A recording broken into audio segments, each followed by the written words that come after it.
Telangana voters అనే వెబ్సైట్లోకి వెళ్ళండి. ఆ తర్వాత కాస్త కిందికి స్క్రాల్ చేసుకోండి.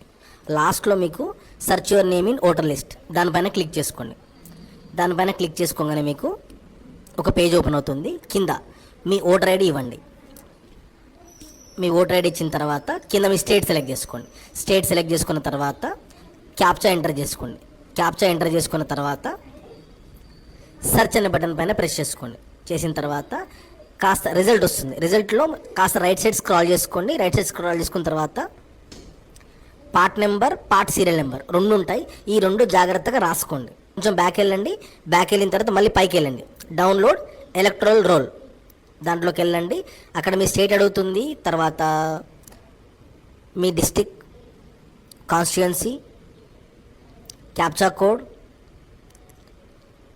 ఆ తర్వాత ఇంకొంచెం కిందికి స్క్రాల్ చేయండి. ఇందాక మనం పార్ట్ నెంబర్ రాసుకున్నాం కదా, దాని ప్రకారంగా ఇక్కడ మీ పార్ట్ నెంబర్ సెలెక్ట్ చేసుకోండి.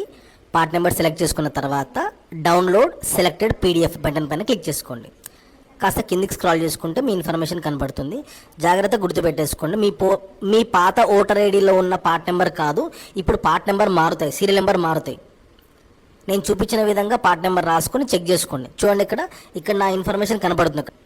ఇది అన్నిటికన్నా ఈజీ, ఫాస్ట్ పద్ధతి. ఓకే, ఈ వీడియో మీకు నచ్చినట్టయితే మన పేజ్ ని ఫాలో చేయండి. ఈ వీడియోని వీలైనంత వరకు మీ ఫ్రెండ్స్ అండ్ ఫ్యామిలీకి షేర్ చేయండి. ఒకవేళ లింక్ కావాలంటే లింక్ అని మెసేజ్ చేయండి, నేను మీకు లింక్ పంపిస్తాను. Thank you.